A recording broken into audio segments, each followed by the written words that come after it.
નમસ્કાર દોસ્તો, સુલભ જાણકારી યુટ્યુબ ચેનલમાં આપ સૌનું હાર્દિક સ્વાગત છે. મિત્રો, રાજ્ય સરકારે એસટી વિભાગના કર્મચારીઓ માટે એક મોટી જાહેરાત કરી છે. એક મોટો નિર્ણય લીધો છે. આના ઉપરથી આપણે જાણી શકીએ છીએ કે સરકાર નાનામાં નાના કર્મચારી માટે પણ કેટલી સંવેદનશીલ છે, કેટલી ઉદાર છે. એસટી વિભાગના કર્મચારીનું ચાલુ નોકરી દરમિયાન અવસાન થાય તો તેના આશ્રિત કુટુંબને ₹14 લાખની સહાય ચૂકવવામાં આવશે.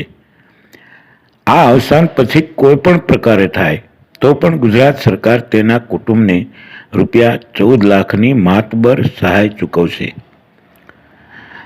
આ સહાય આ પહેલા વિવિધ સેવાઓમાં ફરજ બજાવતા વર્ગ 3 અને વર્ગ 4ના નિયમિત કર્મચારીઓના આશ્રિત કુટુંબને તેમની નોકરીના સમયગાળાને ધ્યાનમાં લઈને ₹4 લાખ, ₹5 લાખ અને ₹6 લાખની ઉચ્ચ નાણાકીય સહાય ચૂકવવામાં આવતી હતી. આ સિવાય પણ ફિક્સ પગારદારના કુટુંબને પણ ₹4 લાખ ચૂકવવામાં આવતા હતા.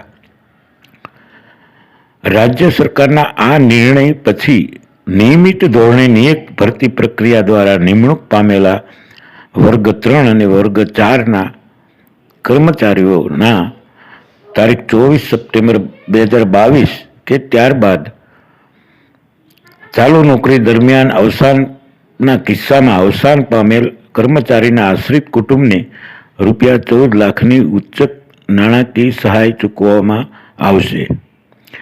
આ ઉપરાંત વિવિધ કચેરીઓ ખાતે નિયુક્ત કરાયેલ 5 વર્ષીય ફિક્સ પગારની કરારી સેવાના વર્ગ 3 અને વર્ગ 4ના કુટુંબને પણ ₹14 લાખની નાણાકીય સહાય ચૂકવવામાં આવશે.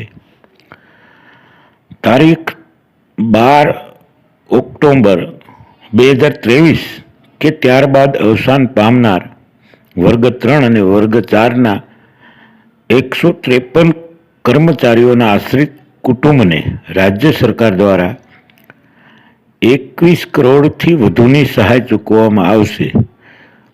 જેમાં જૂની યોજના પ્રમાણે 124 કર્મચારીઓના આશ્રિત કુટુંબોને ₹5,22 લાખની સહાય ચૂકવવામાં આવશે અને બાકીની સહાય ટૂંક સમયમાં ચૂકવવામાં આવશે.